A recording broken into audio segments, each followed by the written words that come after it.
Hello, BookTube, and welcome back to June on the Range, a beloved BookTube event now in its second year, created by Michael K. Vaughan, designed to celebrate Westerns, Western novels, Western short stories. Once upon a time, BookTube had existed 50 years ago, 60 years ago. It would have seemed like the height of silliness to make an event designed to raise the profile of Westerns because they were everything in the industry. They didn't need their profile raised. Now, not only are they not in wide distribution, there aren't 100 of them every month. Not only are they not in wide circulation in the movie theaters, but they're not well thought of. And there's a good reason for that. There's a good reason for that. That those of us who are fans of westerns, or who have become more fanish of westerns in the last 2 years, thanks to June on the Range, don't like to remember. We don't like to remember how many of these things are really bad. This is true with anything. Any kind of writing that strikes the zeitgeist will have publishers saying, let's put out as much of that kind of writing as possible, as humanly possible. Or now, in our current era, as is inhumanly possible. The next time a kind of thing grabs the zeitgeist, whether it's myth retellings or whatever it was that 30 Shades of Grey unleashed, it'll be AI that'll do it. Publishers, big and small, will say, well, we need 20 titles in that zeitgeist moment, and we've only got one author who's maybe sort of kind of willing to write a book like that, and they'll have it ready in 2 years and 5 swimming pools full of cocaine. Screw that. Those publishers, large and small, are going to say, well, if the latest generative AI only needs a careful editorial assistant that we're paying $3 an hour, then well, let's go that way, and let's not just do one of those books. Let's do 100 of those books. But what was I saying? Oh, right, the zeitgeist, the current moment. Because westerns were so popular 100 years ago, 80 years ago, 60 years ago, publishers pumped out a lot of them. And I'm not necessarily certain that that's why so many of them have been forgotten. I don't think that's why the genre was eclipsed.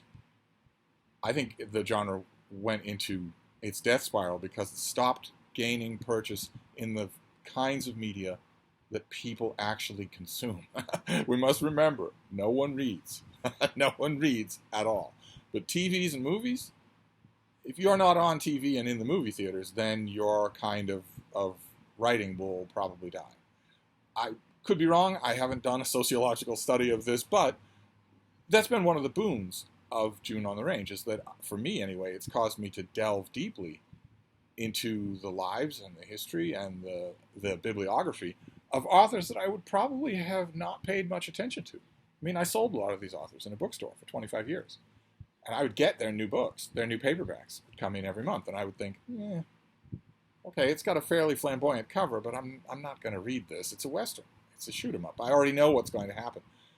That was snobbish behavior. It doesn't matter whether or not you already know what's going to happen. It matters how it's executed. Everything is about the execution. So I've just been going through Westerns at a feverish clip in the month of June, and June on the Range only has one day more left to go. And I've still got 80 million Westerns on my tablet. I've got a pile of Western paperbacks here at Hyde Cottage. I guess the response to that would be to say that you could read and talk about Westerns all year long, but I'm probably going to do what I did last year and just save them up and wait until the next June on the Range. But this one that I want to talk about today, I went back to my stack of paperbacks and grabbed one that I admit, when I buy, if I find cheap old 50-year-old mass market paperbacks of Westerns for $1 or 3 for $1 or free or something like that, usually because there's so many of them, if you hit a vein, you're going to hit a gusher. I will pick by cover.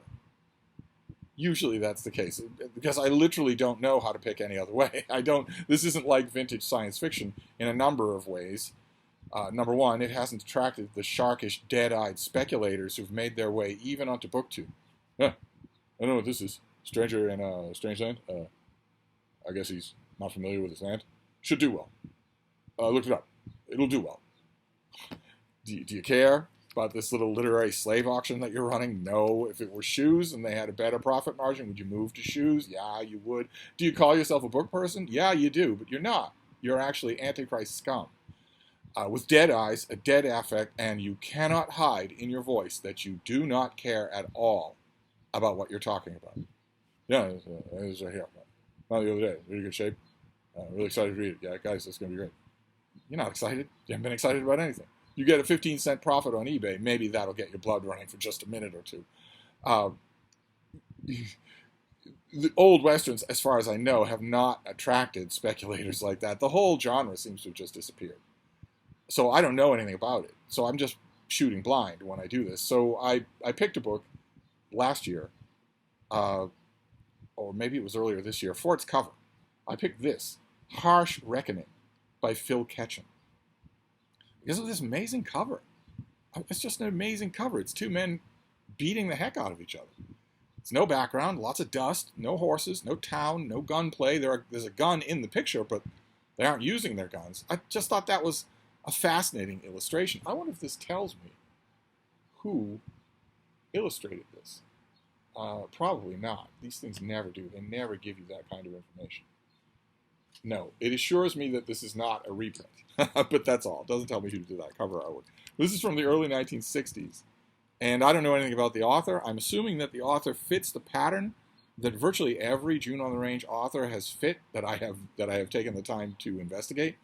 In that, Phil Ketchum is a pseudonym, one of 5 pseudonyms under which this author wrote 500 books. The whole roving coterie of these authors seems like a fascinating story that no one has bothered to research or tell. Maybe the research isn't possible. Maybe the records are just gone. Local microfiche in, Wichita Falls' third-rate newspaper or whatever that's long gone. The newspaper goes out of business in 1958. The building stays empty for a couple of years. Then a land developer comes in and thinks, well, a parking garage would be good here. I can't use this building, though. Tear it apart. And the city contracts a construction crew, tear this thing apart, and the construction crew notices I think a couple of floors of this building used to be some sort of newspaper. There's filing cabinet after filing cabinet after filing cabinet of old newspapers, and there's spool after spool after spool of microfilm. What do you want us to do with all that? They go to the city. They go to the city supervisor that gave them the job, and they say, what do you want us to do with all this? And the city supervisor, almost any city supervisor, is going to say, dump it. Destroy it all. Why are you even wasting my time? That's how newspapers die. That's how whether it's in Wichita Falls or Worcester, Massachusetts, or anywhere else, that's how a newspaper that was around for 100 years, served its readers, had passionate original work in its columns, will die. And I don't mean that they'll stop printing. I mean that all records of them will be gone. So you couldn't do a history on them if you tried. I have a feeling that the history of a lot of these guys was lost in that way. So I don't know anything about Phil Ketchum, but this is the story of a man named Brand, who spends 5 years in a Mexican prison for a crime he didn't commit. Because in the 1960s when this book was written, and in the 1860s, and in the 1760s, and today, there's no one in a Mexican prison who is there for a crime he did commit. I just asked them, if you don't believe me. He gets out of that Mexican prison, and he has dreams of going back to Mesa City, to going back to his farm, his ranch holding, which was never all that much to talk about, but he left a wife there, he left friends there, and a community there, and in the back of his mind, Brand is kind of thinking that I'm a realistic person. Whatever penchant I had for daydreaming was rooted out of me by 5 years in a Mexican prison, but maybe there's a chance. I mean, it's what you do, right? If you're in exile, you want to go home. You don't think better of it and not do that. You have to do it. So he figures maybe. He's not deluding himself. He's sure that he is riding into heartbreak, but he does. He goes back home, and he finds things far worse than he thought. Not only does no one around remember him, he was worried that he would be riding into that. He'd be riding into just a blank slate where he's been gone, people have moved on, newcomers have come in, and no one remembers him. Instead, he finds a town that is buzzing like a hornet's nest against him, against newcomers, outsiders of any kind, but specifically against him, and it seems to revolve distantly, but closer and closer, louder and louder as the book goes on. It seems to revolve around the man who had him incarcerated in the first place 5 years ago. And I don't know, like I said, I don't know anything about Phil Ketchum. This book is dutiful. I won't say plodding. Brand takes a lot of punishment. This is a violent book. He takes a lot of punishment, and all of it is minutely described. He doesn't seem to know how to quit. I think that was probably the allure of this cover illustration. And gradually, his desire to go home is supplanted with a desire for revenge. And Phil Ketchum orchestrates that perfectly. If by perfect orchestration you mean that you're always turning pages to find out what happens next, and the consummation of this guy's revenge against the man who turns out to be the nemesis of his whole life literally waits until the last pages. It's very satisfying when it happens, but there's no anticlimax here. There's no ineptitude in this storytelling. There's no real high flying. Like I said, June on the Range only has a day left, so I'm not holding out high hopes for encountering any more high flying. I'll pick another book at random tonight to finish out the month, but I've only encountered it a couple of times in a month of reading books, and when I'm tempted to grouse about that fact, I have to remember, and you should remember too, that's about the right percentage. Not just for Westerns, but for anything. That's about the right percentage. If you read a book a day for a month in a certain genre, a certain type of book, you're going to be extraordinarily lucky, or you are moving the goalposts if more than 2 or 3 of those books are excellent, are soar a little bit higher than what they need to do. That would be true in reading anything. You could read the month's offerings in history, natural history, whatever it is. I have to remind myself of that so that I don't feel cheated by this, especially since this, unlike a lot of books that I've read this June, this was not a failure at all. Whoever Phil Ketchum is, he knows how to tell a story. He knows how to structure a story, especially given the handicap of the fact that the whole of the book is Brand, and Brand himself is not interesting. What happens to him is interesting. And maybe Phil Ketchum is one of those writers from the 1950s who thinks those two things are the same. They aren't. They aren't at all the same. Whether or not a character is interesting is separate from how much happens to the character. Just in case there are any stoner fans listening. I won't go down that path. This was well orchestrated, in other words. There is a villain. The villain emerges slowly with a satisfying slowness. And there are lost threads to Brand's life that he has to find. He has to pick up those threads. He can't help himself. He has to find out what happened to his previous life. So I enjoyed it. The cover is better. The cover is more visceral and gripping than anything in the book. And like with so many of the June on the Range Westerns that I've read this year, I was about halfway through this thing and I was thinking, all right, well, I can see the things you're doing right. You're making me care about Brand bodily but you're not pulling any punches with your main character. And that is very effective. You're doing that very effectively. And you're also building this steady spiral, this steady expectation, increasing expectation of a confrontation between him and his nemesis. And you're doing that really well. But about halfway through this book, what is this, 200 pages?